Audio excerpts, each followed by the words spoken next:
questão é o seguinte. Narrativa do fim do mundo. Tá bom? Isso aí. Na tua tela agora. Olha só agora que eu tô vendo. Isso aqui. Olha, meu Deus. Vamos ver o que é isso? Gente.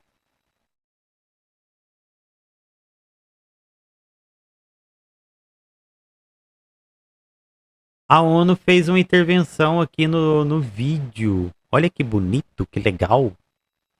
Não sei se eu gostei, mas sim, diferentão, né? Bem diferentão. Vamos continuar aqui, vamos ver o vídeo, vamos ver o vídeo. A Rita, teu lookinho tá tão lindo. Ai, Cris! Cris é a Rochelle aqui da Austrália. Obrigada! É o meu lookinho de esperar o fim do mundo. Bom, Lookinho de esperar o fim do mundo. como você já deve ter visto em algum local desta tela, o tema do vídeo de hoje é O Fim Está Próximo, ou Narrativa de Fim de Mundo. Bom, moçada, chegamos em fevereiro, final do mês. Este é o vídeo longo que vai ao canal. O nosso canal tem funcionado, desde o ano passado, da seguinte forma. Todo mês a gente solta 4 vídeos, sendo um Rita em 5 minutos, no qual a gente debate um tema em pouco tempo. Esse mês a gente debateu apropriação cultural. Mulheres Soda, que a gente conta a história soda de uma mulher soda da história que mudou o mundo Mulheres soda. através da sua presença. A gente falou da Miriam Makeba, né? A Mama África.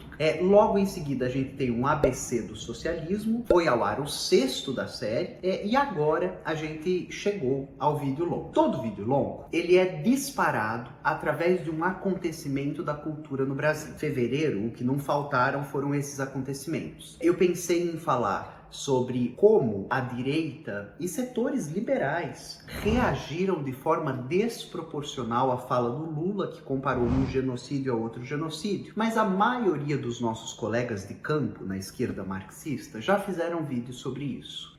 Pensei também em falar sobre o que está acontecendo. E que bom, né, que fizeram. Que, meu Deus, é só tacação de pedra no coitado do Lula. Em alguns países da África, e como a gente não olha para isso, mas a gente aqui no Tempero já fez um vídeo chamado O Poder da Ideologia, sobre como algumas vidas importam para o discurso público e algumas outras não. Então hoje eu vou falar sobre uma outra coisa. Esse talvez seja o vídeo longo mais difícil recente que eu fiz. Eu vou pedir que vocês me acompanhem, vou avisar agora, mas ao longo do vídeo eu vou reavisar várias vezes, que a gente vai ter um alerta de gatilho. O vídeo de hoje é sobre a emergência climática. Ou, nas palavras do Antônio Guterres, secretário-geral da ONU, a era da ebulição planetária. O vídeo de hoje, ele é disparado por causa daquele evento que tivemos no Carnaval. Provavelmente você sabe, se você não souber, eu vou resumir em um tweet. No Carnaval de Salvador, um dos maiores e mais importantes do Brasil, Carnaval de rua, a gente teve um choque dentro de trio elétrico.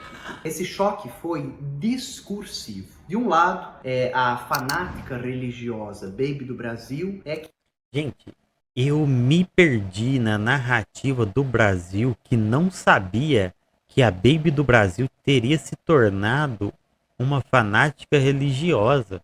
O choque desse embate, o choque maior pra mim foi descobrir que a Baby do Brasil virou esse trem Biruleibe, sabe? Pra mim, o maior choque foi isso. que disse no meio da festa de Fanática neopentec ainda. Puta que pariu, né, mano? Carnaval que nós Não, pra você ter noção, faz muito tempo, olha só, a coisa, a Ivete Sangalo, que é aquela pessoa apolítica, né? O extremo centro, em cima do muro e um muro gigantesco, Ela não fala de política em nada, mas ela se atreveu a responder a idiotice que a Baby do Brasil falou, e tava mais certo do que a Baby do Brasil. já entramos em apocalipse e que tínhamos como humanidade coisa de 5 anos pela frente. Todos atentos, porque nós entramos em apocalipse. O arrebatamento tem tudo para acontecer entre 5 e 10 anos. Procure o Senhor enquanto é possível. Além dela estar lá, por que deram um microfone para ela? Qual foi o... Assim, essa aqui é famosa, deixa ela falar? É tipo isso que aconteceu? Meu Deus. É do outro lado, Ivete Sangalo, que declara ali no carnaval que não importa, porque a gente iria macetar o apocalipse. Eu não vou deixar acontecer, porque não tem apocalipse certo quando a gente maceta ou acaba o apocalipse. O que eu vou tentar hoje, Você tá apocalipse, é muito bom. Acho que alguém pensou que ela iria cantar alguma coisa, pode ser? Você tá o apocalipse, é muito bom. debater com vocês a narrativa de fim de mundo e o que está em jogo quando essas duas reações, que são as majoritárias, socialmente falando. O que acontece quando essas duas narrativas são só o que temos? Uma representa, eu não sei qual que vai ser a pegada desse vídeo, mas aqui, a Ivete Sangalo, pra mim ela tá representando meio que um negacionismo que tem até na esquerda, sabe? Muita galera aí da esquerda tem esse negacionismo quanto à emergência climática. E daí eu falo que não é como um todo, né? Acreditam que tem, mas não acreditam que as suas próprias ações impactam na própria crise climática. Por exemplo, quando eu falo aqui que o meu maior argumento do veganismo é fazer com que a gente entenda que a pecuária é o que mais lesa o meio ambiente, aí todo mundo tira o corpo. Eu não quero fazer parte disso. Eu não quero nem fazer a segunda sem carne, sabe? Não quero fazer nada. Aí eu vejo o negacionismo funcionando até na esquerda. Esse é um lado. Pra mim, a Ivete Sangalo tá representando algo assim. Daí vem a outra. Extrema direita loucaça. Biruleibando tudo. Falando que entramos aí no apocalipse. Estamos no apocalipse. Que capítulo que nós tá do apocalipse? Deixa eu saber, né? Vamos, já que tem um spoiler lá do que a gente vai viver, né? Vambora saber. Mas puta merda, mano. Ela deu até data. Se a gente entrou no apocalipse, quer dizer que o apocalipse vai durar só 5 anos? Tá escrito em Apocalipse isso também? E eu já li o Apocalipse umas 2 vezes, de cabo a rabo. É pequenininho, não é difícil não. E não lembro se tem data, se tem alguma coisa temporal lá. Mas é isso, pra mim é mais ou menos isso. Talvez ela fale dessa questão. De um lado, o apocalipse religioso e de outro lado, uma espécie de negacionismo climático ou de fé cega. Bom, os dois lados são uma fé cega. A fé cega no fim ou a fé cega de que há uma alternativa de fim. Eu acho que ela foi do jeito que eu falei. Lá pro fim do vídeo, eu vou tentar chegar na Dana Haraway, né? Uma das mais importantes filósofas e cientistas da atualidade. É que no último livro dela, publicado no Brasil, Ficar com o Problema, vai nos convidar a uma mesma coisa que o Vladimir Safatli, um dos maiores intérpretes do Brasil vivo, está nos dizendo. A nossa gramática para dar resposta aos problemas da atualidade ruiu. E à medida que essa gramática rui, a nossa capacidade de interpretar e propor alternativa também rui. Tanto Vladimir Safatli quanto a Dana Haraway estão nos dizendo: agora é hora de abraçar o problema e abraçar a nossa incapacidade imaginativa de oferecer solução a esse problema. Moçada, então talvez o primeiro gatilho. É importante que a gente saiba o seguinte, se ano passado marca o ano mais quente da história, a gente teve na China, em uma região específica da China, recorde de temperatura negativa, menos 53 graus, e na mesma região, 53 graus positivos, né? Então é um clima contra a vida humana. A gente está dizendo adeus ao maior iceberg do planeta, e o derretimento desse iceberg coloca em risco as correntes marítimas do Atlântico. A gente começa o ano com um recorde de temperatura e com um recorde de temperatura na superfície dos oceanos. A gente tem estudos apontando o ponto de colapso da floresta amazônica, e é importante você saber, se a floresta amazônica colapsar, adeus humanidade. A gente teve a notícia de uma seca histórica em 125 anos do Rio Negro, né, também no norte do país. À medida que a gente se depara com o esfacelamento da realidade, O que sobra para a gente de recurso político de luta? Para isso, eu vou usar o seu Paulo Arantes, o Bravo. Não é minha interpretação, é mais ou menos um consenso da intelectualidade no Brasil. Paulo Arantes é o maior intérprete do país que temos vivo hoje no Brasil. E para isso, eu vou usar algumas aulas do Paulo Arantes, elas vão estar todas na descrição do vídeo. Um artigo recente dele para Boitempo chamado Eleições do Fim do Mundo e uma aula que ele ofereceu num ciclo de conferências para os alunos da UFOP, a Federal de Ouro Preto, em que ele foi precedido pelo Ailton Krenak, falando sobre o sofrimento dos povos indígenas e estratégias em outras cosmovisões, outros modos de vida, para atrasar o eminente colapso climático, né? Isso que a gente tem chamado de fim do mundo. O José Miguel Wisnik também participa dessa conferência com uma aula sobre como a Big Mining, né, a mega mineração, a Rochelle vai pôr fotos na tela enquanto eu estou falando, do que é mega mineração. É esse cenário de apocalipse, de parecer que teve uma guerra nuclear, de parecer que caiu um meteoro. No Brasil, a gente está moendo montanha para exportar minério, né? Minério não refinado, né? Ainda tem esse problema da industrialização. Enfim, como a Big Mine, esse colapso ambiental, essa desgraça ambiental, aparece já na literatura do Drummond de Andrade, um dos nossos maiores poetas. Oi? Drummond falou do colapso ambiental?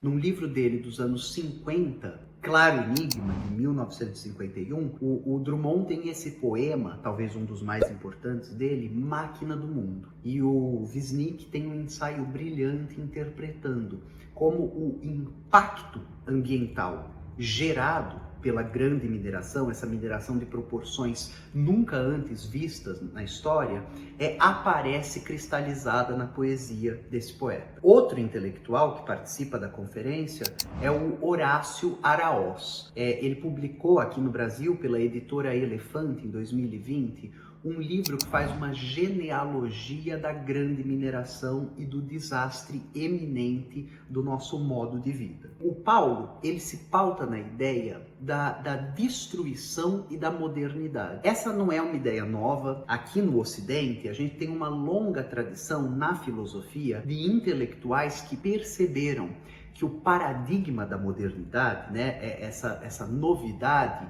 cultural, econômica, organizacional, mas acima de tudo filosófica, uma concepção humana e social, já trazia consigo uma ideia de catástrofe. A gente foi treinado a pensar a modernidade como... Legal que quando é a Rita falando, é difícil até de fazer comentário, porque ela tá seguindo muito bem a cartilha aí, né, do que precisa ser falado.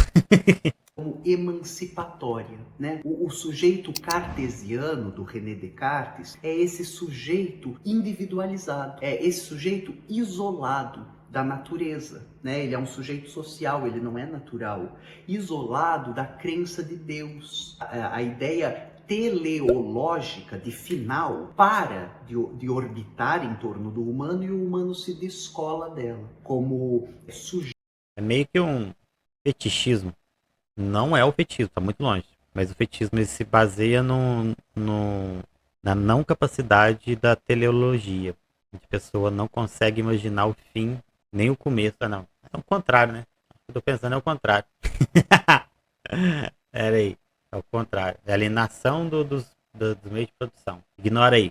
Sou burro. Sou bem burro. Jeito moderno por excelência, aquele que guia o próprio rumo, o próprio caminho. Bom, aqui no Tempero, a gente tem um vídeo curto sobre o Rousseau, Jean-Jacques Rousseau. Esse intelectual da elite francesa, né, que vivia na corte e que já no século XVIII, 1700, tem uma visão negativa da modernidade. Bom, a gente pode ir para o William Blake, né, outro intelectual e escritor na Inglaterra, que está vendo com maus olhos o avanço capitalista como destruição dos modos de vida tradicionais da Inglaterra, como destruição de Manchester, como Nossa, descobriu a Inglaterra. Poluição dos rios, como destruição das florestas.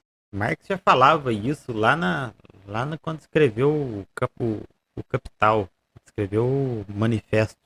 Mas nossos contemporâneos, modernos, essa ideia de modernidade e destruição aparece talvez primeiro no Walter Benjamin. Então, quando o Walter Benjamin, que é esse intelectual da escola de Frankfurt, um grande filósofo, vai fazer a análise da cultura do seu tempo, voltando para o século XIX, ele vai analisar o Baudelaire, o expressionismo alemão, terminar a sua análise na ascensão nazifascista da Europa. Para vocês saberem, o Walter Benjamin ele se suicida quando, ao tentar fugir dos nazistas, a cidadezinha para onde ele está, já na fronteira do sucesso da fuga, é sitiada pelos nazistas. A crítica benjaminiana é uma que já conseguia ver essa ideia de modernidade emancipatória faliu. E a sua falência está na guerra química, que aparece na Primeira Guerra Mundial, entre 1914 e 18. E o Benjamin, ele não chegou a ver o que as armas químicas da Primeira Guerra Mundial iam virar. Judeus sendo assassinados em câmaras de gás em campos de concentração. Os próximos herdeiros dessa tradição e dessa crítica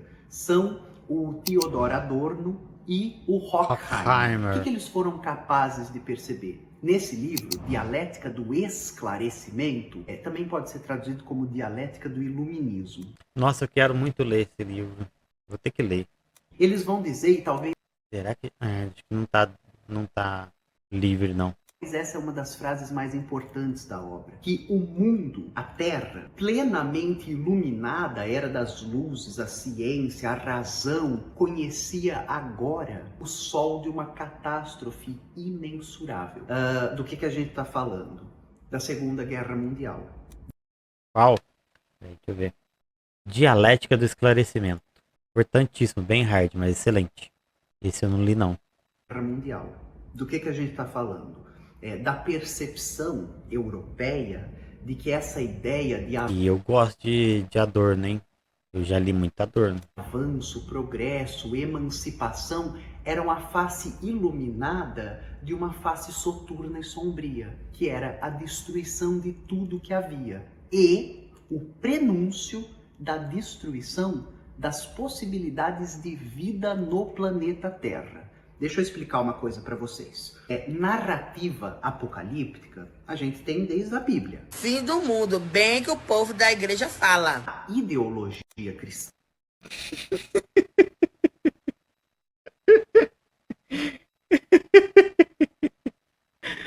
Vocês leram a caixinha? Vocês leram a caixinha? Da Bíblia. Fim do mundo. Mano.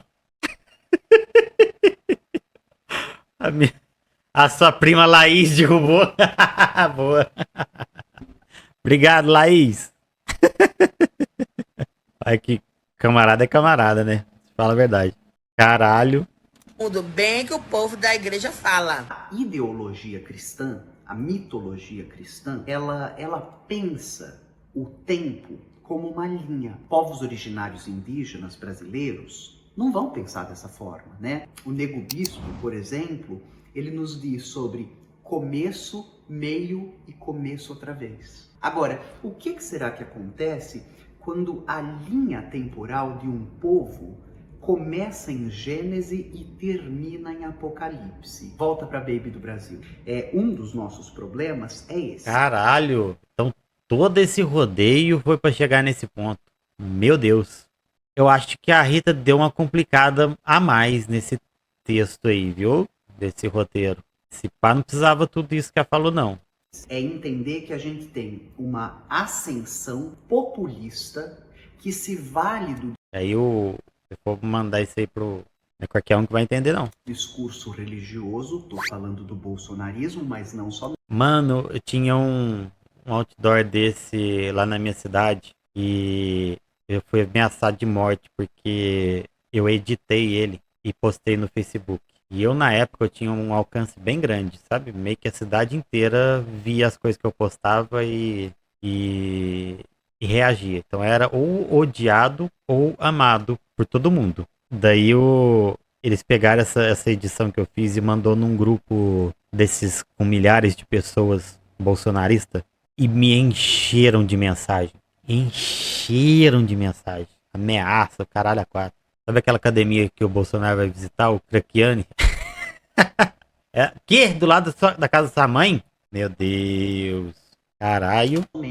Tô falando do trumpismo, tô falando da ascensão dessa nova extrema-direita mundial, que se vale de argumentos religiosos e que vai gerar na população essa certeza do fim. Agora, é muito difícil você mobilizar as pessoas para lutarem contra a destruição do planeta quando essas pessoas estão treinadas a imaginar. Começa em Gênesis e termina no Apocalipse. Tá dado. TV Record. É assim, vai ter o arrebatamento, Deus vai salvar os justos. A Baby do Brasil diz isso no meio do carnaval. Procurem Jesus, né? Então, o fim está isso no meio do carnaval. Ó, esse Jesus é de gente boa. Certeza, certeza. Se esse Jesus aparecer aí pra você, meu querido, vocês vão bater um papo muito da hora. Desse Jesus aí você não vai ter medo, não.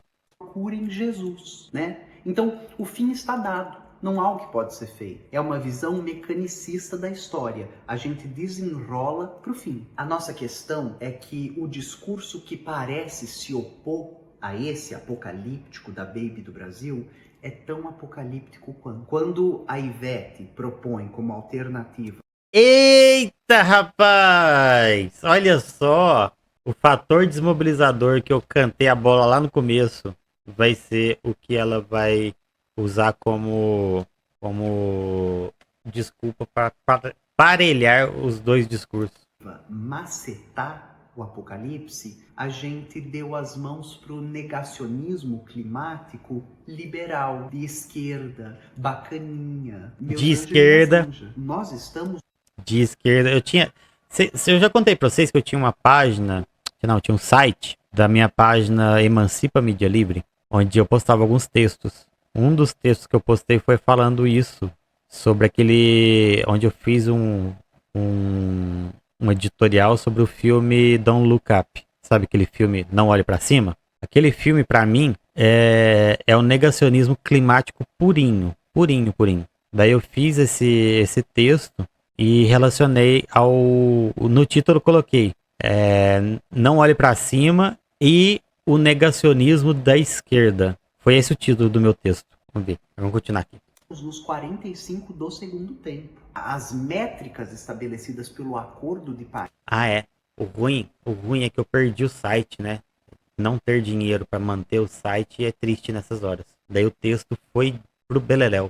Paris tem 3 anos para ser cumpridas. Senão, a gente não vai conseguir retardar o aumento de temperatura planetária. Aumento de temperatura planetária significa uma readequação de todos os fluxos de vida.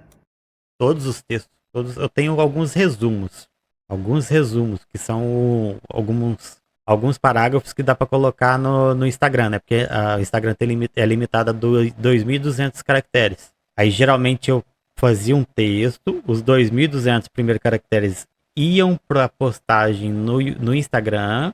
E você, para ler o texto completo, você teria que ir para o site. Aí eu deixava o link dentro do Instagram, dos destaques lá, e foi pro saco.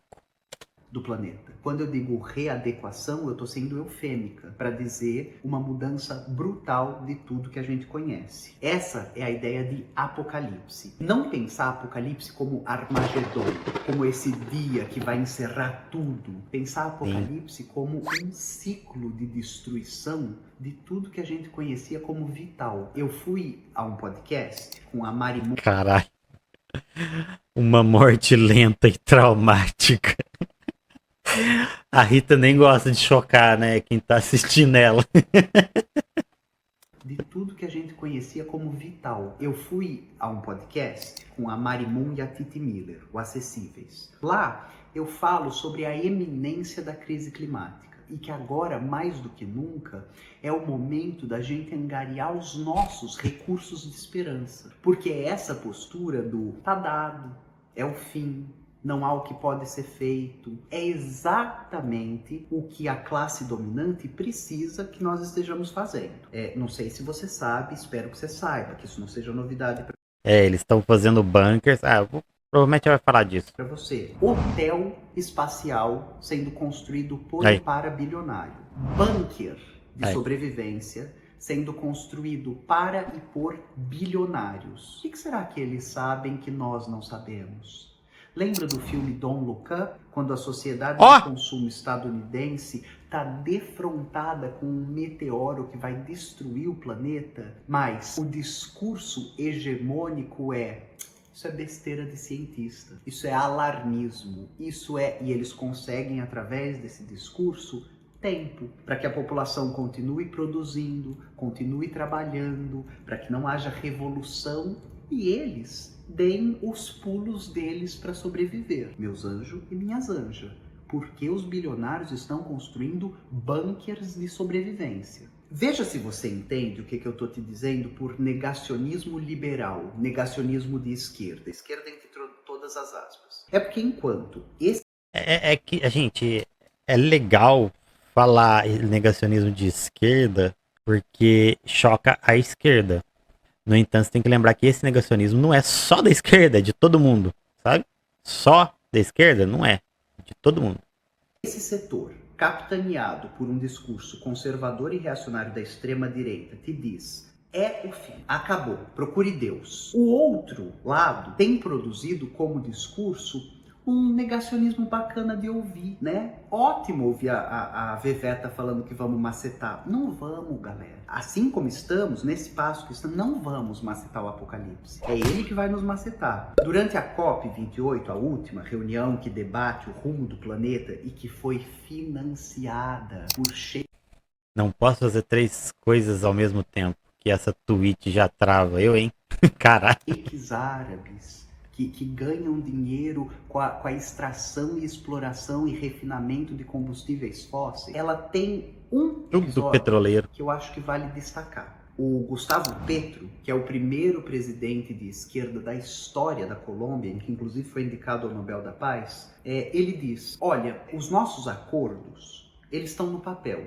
Né? Isso quando a América Latina está debatendo a COP. Eu preciso falar sobre os nossos desacordos. A extrema-direita está se consolidando nessa quadra histórica como negacionista climático. E na Austrália, eu e Rochalinha andamos de táxi com um taxista, um senhor branco de classe média, velho, que nos disse no carro que aquecimento climático não existe. É isso que a gente tem ouvido na boca da extrema-direita. Agora, os setores democratas, progressistas, gente, os setores liberais, os setores que estão de mão dada com o capitalismo, que não são setores anticapitalistas, eles têm falado de transição energética. Maravilha! A gente precisa fazer essa transição. Só que no passo que ela está sendo feita, ela é só para inglês ver. No dia seguinte, a finalização da COP28, o Brasil leiloou mais de 602 áreas de exploração de combustíveis fósseis. Delas, 21 nas bacias do Rio Amazonas, sendo que 12... O Brasil ganhou até o prêmio, como é que chama? É prêmio de não sei o que, como se fosse hipócrita, sabe? Eu esqueci o nome do prêmio. Tem impacto. É um prêmio zoeira lá. Imprescindível em região de conservação climática, em área de conservação e em terras de povos indígenas. Então, você entende por que o presidente da Colômbia está dizendo negacionismo de esquerda? É porque é impossível que depois da COP28, o Brasil, que é um dos países do planeta que tem maior potencial de produção de energia limpa renovável, leiloe mais de 600 áreas para exploração de combustível fóssil, meus anjos. E aí eu tô chegando nesse ponto que eu acho que é o derradeiro de tratar nesse vídeo. Lembra daquele texto, Eleições do Fim do Mundo, do Paulo Arantes? Eu vou deixar também uma aula dele sobre o mesmo tema, vocês assistam. O Paulo, ele faz um diagnóstico muito cristalino, que é o seguinte: nesse momento, né, de angústia climática, mas não apenas climática, a gente está passando por uma crise cíclica do capital, preços de moradia tão exorbitantes, a gente está tendo uma inflação histórica ao redor do planeta, a gente está tendo a ascensão nazifascista, vocês sabem disso. Enquanto isso está acontecendo, então enquanto a gente vê esfacelar o que a gente conhecia como mundo e vida, qual discurso é mais sedutor para o povo? Qual discurso é mais aderente no povo? Deus, pátria, família? Essas coisas que nunca mudam, que são eternas, que são instáveis, ou abracemos a incerteza e façamos dela algo novo. Você consegue entender do que eu estou te falando? Abracemos a incerteza e façamos dela algo novo. É foda, né? Eu não sei se é bem isso o que tá rolando, mas a gente tem que fazer algo, né? Acho que não é isso, sabe? Eu acho que ficou meio estranha essa frase, porque eu acho que é mais no sentido do discurso vir para conscientizar, sabe? Tornar um conhecimento divulgado pelo povo, mais ou menos isso. Hoje, quando eu tava na clínica, vi o Bom Dia Brasil, que a Globo deu ênfase ao aumento do desmatamento, não foi brincadeira. Fiquei meio puto com a forma que noticiaram. E, inclusive, o aumento do desmatamento é meio que fake news, sabe? A gente teve órgãos internacionais aqui no Brasil falando que... mostrando que a gente meio que reduziu em não sei quantos por cento queimadas e não sei o que, sabe? O povo quer viés de confirmação, daí falar contra a crise climática é uma coisa que conforta. Sim, sim. O preço do saber nesse caso é alto. O preço do saber nesse caso é você ser ignorado por conta do conforto que uma viés de confirmação traz para uma pessoa que tá não querendo acreditar na crise climática, sabe? É mais ou menos isso, sabe? É confortável, muito confortável. Vamos lá, continuar. Essa quadra histórica é o terreno fértil para o fascismo, porque o que o fascismo oferece como discurso é o regresso a um passado glorioso que nunca existiu. E ele é apenas discursivo. Qual alternativa climática o Bolsonaro ofereceu? Qual alternativa energética o Bolsonaro ofereceu? Qual alternativa econômica? E isso fica, como posso dizer? Isso denuncia tanto o caráter da pessoa, vamos falar assim, do governante que é contra o combate à crise climática, porque essa luta que ele deveria estar travando é uma luta que vai ditar se o filho dele vai viver mais ou não. Porque a gente já está nessa fase de que os nossos filhos já vão sentir na pele tudo que a gente está fazendo com o planeta. Entende? Daí você vê que esses desgraçados donos dos governos mundo afora são meio que psicopatas, sociopatas. Ou só ligam para si mesmo. Por quê? Porque são todos velhos e brancos. Pessoas que pensam, minha vida já deu o que tinha que dar, vou lucrar o máximo com isso para eu viver esse restinho de vida da melhor forma possível. Parece que está sendo tratado dessa maneira por aqueles que são contra a crise climática, sabe? Porque não tem outra explicação. A gente que sabe que, por exemplo, teve... Vamos ver se consigo achar aqui.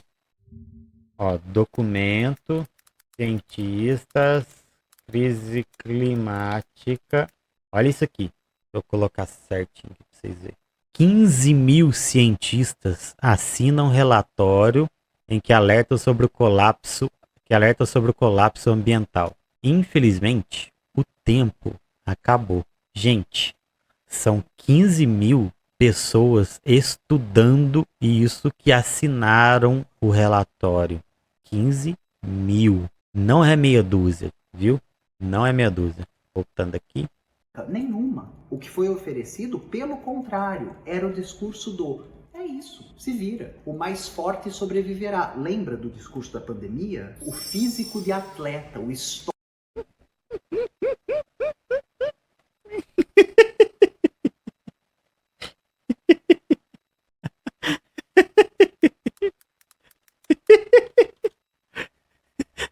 Desculpa, mas me lembra muito isso aqui, né? Pera aí. Velho, Bolsonaro, olha lá, é a comparação, ó. Bolsonaro, formigas do MIB. Formiga do MIB, Bolsonaro. Formiga do MIB, Bolsonaro. Você vê, né? Tem uma certa semelhança aí. Vai, vou continuar. Histórico de atleta. Alguns vão morrer. Essa é a visão da extrema-direita. É isso, velho. É isso. Alguns vão morrer. Alguns. Só alguns.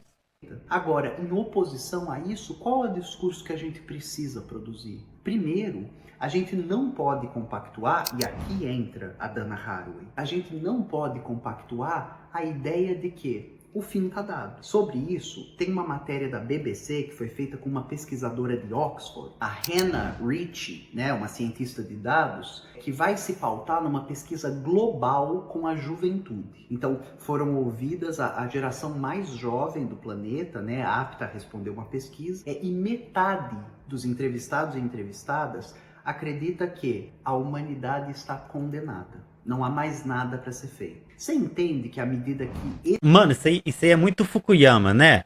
Muito Fukuyama. A gente ficar nesse alarmismo idiota aí. Ó, primeiro, todas as análises são feitas utilizando como parâmetro de... Ai, caralho, soluço. Como parâmetro para um possível enfrentamento a essa crise climática, a tecnologia que a gente tem hoje. Então, tipo assim, todo o combate que a gente pode ter com a tecnologia em referente à crise climática, a gente está usando a tecnologia atual para ver, né? E com o passar do tempo, a nossa tecnologia em si, ela vai alterar e vai trazer novas formas de combate. Muito impactantes ou não, pouco impactantes, não sei. Mas a gente vai ter sim um acesso a um novo tipo de tecnologia em algum momento que vai impactar positivamente nisso. Mas isso depende sempre de uma questão muito importante, e é o comprometimento não só nosso, como dos nossos governantes, especialmente dos nossos governantes. E aí quando eu falo de fazer a revolução junto, revolução social com a revolução cultural, é sobre isso que eu estou falando. Sabe, a gente não pode fazer unicamente só a revolução socialista, porque a revolução socialista não é a resposta imediata para a crise climática, que mantendo-se os modos de produção atuais, que é algo que se faz que se faz rotineiramente nas revoluções que tivemos, não é suficiente. A gente tem que fazer a transformação social através da revolução cultural e obter, junto com a revolução socialista, também a revolução cultural dos nossos meios. Entende? São duas coisas que a gente tem que lutar. Pela transformação e alteração dos modos de produção vigentes atuais, esse modo de exploração do capitalismo, e as próprias forças e os próprios meios também, deixa eu ver. Mas sim, tem muita promessa de modelos climáticos melhorados e intervenções globais a partir de IA. Olha, não sei disso, não sabia. O problema é que a gente, cidadão comum, é impotente sobre esse problema. A única coisa que podemos fazer é brigar com quem pode fazer algo. Até resolver, mas é uma briga de poder onde nós somos os mais fracos. Afinal, a parada só escala. Para governantes, empresas, estados, países, até uma parada global. É uma sociedade que a gente tem dificuldade de resolver o problema na rua de casa, na sociedade, no bairro, na cidade. Não fomos capacitados a tratar com algo nesse nível. Ainda mais com urgência. 15 mil cientistas já falaram que já acabou o tempo. Tem que fazer o uso social do bunker dos bilionários. Não, o Bad. Não é esses 15 mil cientistas. Não é sobre isso, não. Acabou o tempo não é da raça humana. Acabou o tempo pra gente não poder mais... Pra gente poder se manter inócuo, sabe? O tempo que eles falam é o tempo de que a gente não pode mais perder tempo. Não, ainda tem reversão. Acabou o tempo que eles falam, acabou o tempo pra gente postergar, sabe? Não dá mais pra postergar. É sobre isso. Eu já li o texto. Sabe? A gente tem algumas coisas que são irreversíveis. Se não me engano, são 18 coisas, né? 18 fatores. Dessas 18, tem, se não me engano, 6 que são irreversíveis. 12 dá pra reverter, mas a luta continua, entende? Não cai nessa de fim da história, Fukuyama, acabou, fim do mundo. Não é assim. E sobre o que o Guerra falou, Eu sou bem contra. Eu sou bem contra. Porque eu, como vegano, eu sei que a luta vegana impacta muito positivamente no meio ambiente. Não vou fazer as contas aqui, porque eu já fiz em vários vídeos aí. Se eu colocar, se eu fizer as contas de novo, o povo vai me encher o saco. Mas é questão de, tipo assim, a comunidade vegana do Brasil economiza em litros de água, só em litros de água, é papo de 12 trilhões de litros d'água anualmente. 12 trilhões de litros de água. Vai encher. Olha, a Thaís já viu esse papo. Eu fiz essas contas umas 87 vezes aqui já. E é assim que funciona. Deixa eu ver. Para os próximos anos, que essa galerinha do Vale do Silício está confiando em avanço de energia por fusão e renovação do mar. Mano, acho muito. Ali eu acho muito sem noção esse povo do Vale do Silício. Fora que esses 15k de cientistas falaram isso em 2017. O tempo não parece que isso aqui é 2023, ô camarada. Pera aí. Esse texto é de 2023 que eu mostrei. Agora que eu não vou lembrar onde que tá aqui. Eu acho que eu preciso mexer um pouco nessa minha aba aqui, né? Porque eu tô me perdendo. Então, se eu tô me perdendo, acho que eu preciso mudar alguma coisa aqui, né? Mas é de 2023 o texto. Em 2017, foram 11 mil cientistas que assinaram um acordo falando sobre a necessidade da gente fazer uma transformação social visando o ano de 2030. Eu lembro desse documento aí de 2017. É outro documento. E é 11 mil cientistas. Eu tô acompanhando esse trem, velho, faz muitos anos. O texto que eu coloquei é de 2023. Vou ter que achar aqui. Não tem base. Eu sou um idiota. Pera aí. Mas mandou um link aí, deixa eu ver esse link. Ó, aqui o texto é diferente, ó. 15 mil cientistas alertam que o tempo está correndo para salvar o planeta. Aqui não fala que o tempo acabou, é outra matéria, outra manchete. Mas vamos lá, vamos continuar. Esse é o nosso horizonte de crença. Acabou, a gente não vai fazer nada, porque acabado por acabado, eu vou pegar os últimos anos que me restam e vou ver minha avó, vou passar com meu tio. Vou tomar sol, vou curtir a doidado em festa, vou macetar o apocalipse no carnaval. E o que a Dana propõe no livro Ficar com o Problema é que a gente negue o discurso de o fim tá dado, mas negue também o discurso de acreditar que a tecnologia vai nos salvar, que a gente encontrará um jeito, que a gente sempre dê um jeito. A gente nunca esteve defrontado com algo tão grave quanto agora. Então, agora eu acho que é o maior gatilho que eu tenho para te dar. Eu vou deixar de recomendação e listado aqui na descrição um artigo, né, que foi publicado na Nature, que é a revista científica com maior credibilidade do Ocidente. Esse artigo chamado Deforestation, ou seja, acabar com as florestas, deflorestamento e o crescimento sustentável da população mundial, um estudo quantitativo, esse é o nome do artigo traduzido, do Bolonha e do Aquino. Já no resumo do artigo, eles nos dizem da eminência da catástrofe e que, segundo os modelos que eles estão atualizando dos anos 70, nós, enquanto humanidade, se nada for feito para a transição do nosso modelo econômico e de vida, temos menos de 10% de chance de sobreviver ao colapso. A Sabine Rosenfelder, que é uma física muito importante, uma pesquisadora renomada, respeitada em todo mundo, fez um vídeo este mês chamado "Eu não estava preocupada com a crise climática, agora eu tô". Nesse vídeo, a Sabine analisa outros modelos que estão sendo usados para fazer previsão climática. E ela, no vídeo, depois de fazer a revisão criteriosa de toda a literatura científica e mostrar para você, ela faz um prognóstico que a gente deve passar por um colapso das economias globais nos próximos 20 anos. Sim, Sabine segura a grana da ciência na Europa. Como assim, segurar a grana? Como assim? O que você sabe dela aí que nós não sabe? Tá vendo que entre a Baby do Brasil e a Ivete Sangalo, a Baby tem mais razão? Tá vendo que agora não é a hora de um discurso reconfortante, mas... Carai, maluco. Eu tinha parado pra pensar nisso, não. A Baby tem mais razão. Meu Deus! Ela aprova projetos científicos bilionários no nível do LHC, projetos multinacionais. É aquelas coisas de crédito de carbono, esses troços assim. Doideira. Vamos lá, continuar.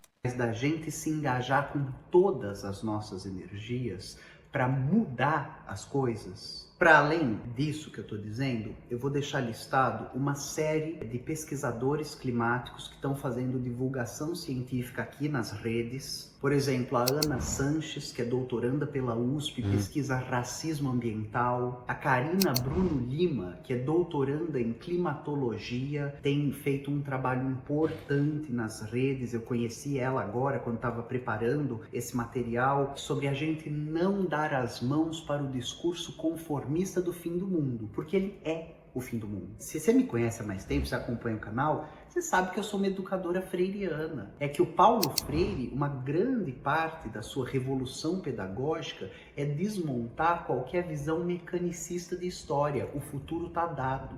Ele não está dado. O futuro é o que a gente faz no presente para construir.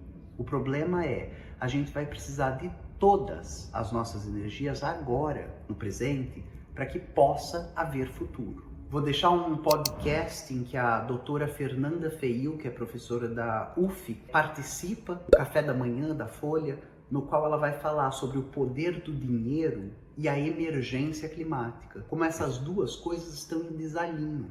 Os maiores interesses econômicos agora são para a manutenção das coisas como estão. A exploração dos combustíveis fósseis, a grande mineração. Como a gente, que somos os da história, a classe trabalhadora, os 99%, temos que nos engajar na mudança disso. E também um podcast em que a Alice Freyes Lemben, que é uma historiadora, né, tem o doutoramento dela com uma tese sobre os discursos do fim do mundo. Ela participou de um episódio bárbaro do História Pirata explicando o antropoceno, essa era na qual... A galera tá falando até da... Vou voltar para poder contextualizar, porque eu não tenho o hábito de perder muito fio da ninhada, mas vai que vocês têm. Os discursos do fim do mundo. Ela participou de um episódio bárbaro do História Pirata explicando o antropoceno. Essa era antropoceno? Acho que ela vai falar do antropoceno. Eu não vou explicar o antropoceno. Mas tem gente que tá falando que a gente tá vivendo o capitaloceno. Não sei se ela vai falar. E onde a culpa por essa crise climática que a gente está vivendo, alguns estudiosos já estão colocando ela em cima do capitalismo.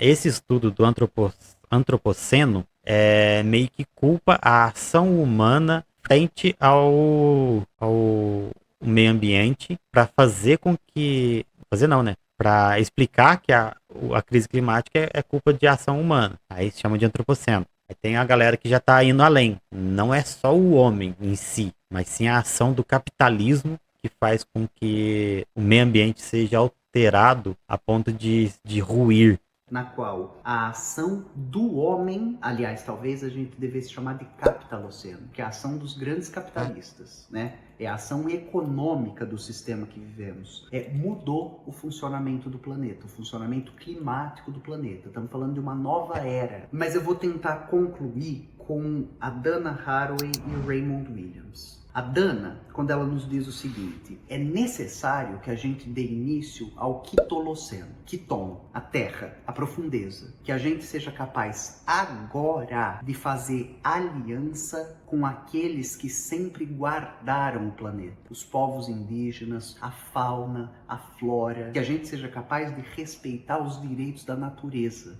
né? Que a gente seja capaz de entender que esse sujeito descolado do todo, esse sujeito cartesiano, é o sujeito do apocalipse. Que a gente seja capaz de superar a modernidade. Caso contrário,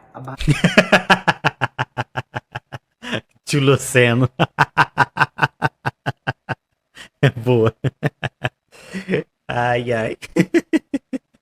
Ai, agora eu perdi tudo. Tá bem por aí mesmo. Barbárie já se desenhou no... Ainda mais, dá pra fazer um link legal aí, o Bad. Que o cara é racista pra caralho, né? Gente, esqueci o nome dele. O Duke Chulu. Como é que chama o Don? o criador do Cthulhu, Lovecraft, valeu. E junto com isso, tem até, não sei se você está ligado, que geralmente, aí eu falo geralmente porque tem até algumas coisas meio aleatórias que contam, por exemplo, geralmente, pessoas mais pobres vão morrer antes, por quê? Que suas casas já são mais fracas que as casas das pessoas mais ricas. Falando do racismo ambiental, aqui nesse caso, né? Quando a gente relaciona o Lovecraft com racismo, a gente lembra que o Lovecraft é uma leitura, tem uma leitura meio que racista, e a gente tem que fazer muito uma abstração para poder continuar lendo, porque é uma obra muito, muito legal, querendo ou não. Apesar de ser racista, é muito interessante a leitura. E a força de abstração é gigantesca para a gente continuar lendo. Tal como Lovecraft, a ação da crise climática também vai ter uma ação racista, né? Que o meio ambiente vai punir muito antes as pessoas que não têm dinheiro. E quem são as pessoas que não têm dinheiro? São as pessoas que, geralmente, aqui, pelo menos no Brasil, por conta da própria escravatura, né? Escravidão, a maioria é negro. O povo negro é fatidicamente mais pobre que o povo branco daqui. Eles sofrem mais por conta da própria escravidão, né? Que fez com que eles não tivessem possibilidade de ascensão na vida. Então, dá para fazer essa relação aí também, esse link. No horizonte. E o Raymond Williams, por quê? Na eminência de uma guerra nuclear, nos anos 70, o seu Raimundinho, ele escreve uma série de 3 artigos, no qual aquela famosa frase dele aparece, que nesse momento, da eminência da desgraça, o nosso trabalho, como pessoas de esquerda, como pessoas desejosas de mudança, é fazer com que a esperança seja mais possível do que o desespero seja convincente. A gente não pode se convencer do fim. Alertados por todos os cientistas e rejeitando o negacionismo climático, a gente tem que se alarmar para produzir engajamento em outro sentido. Eu acho que esse vídeo é isso. Eu estou deixando todos os materiais na descrição para que você possa se inteirar, se informar, para que você possa se desesperar, mas que para mais do que desesperado, você consiga ficar esperançoso e esperançosa. A hora da nossa luta é agora. A gente está perdendo qualquer tempo futuro de lutar. É isso, a gente se vê semana que vem. Só para vocês saberem, a próxima série de vídeos vai ser focada também nesse assunto, no Mulheres nos 5 minutos, no ABC do socialismo, e o meu trabalho é esse, né? É pesquisar, compilar, explicar, dar aula, para que com mais recursos a gente consiga travar melhores batalhas. A gente se vê. Doideira, hein? Muito bom o vídeo. Pensei que ela ia falar um pouco, ela lá no começo jogou o Safatli, pensei que ela ia fazer algum tipo de uso daquele texto do fim da esquerda brasileira, mas pelo menos ela não falou disso. Muito bom. Olha, gostei muito do vídeo, espero que a galera aí se mobilize, e do jeito que tá não pode continuar. E é isso, precisamos dar a mãozinha aí, e não é para poder fazer sarau não, para derrubar o que tá derrubando a gente. Tem que dar a mãozinha, pegar num estilingue que seja, derrubar na pedrada. O bagulho tá louco. É isso. Obrigado, gente, que tá aí no chat. Obrigado, galerinha que assistiu pelo YouTube. E é nóis, viu? Curte, comenta, compartilha. Segue nós, ativa o sininho. 5 coisinhas. E ó, tamo joinha. Valeu.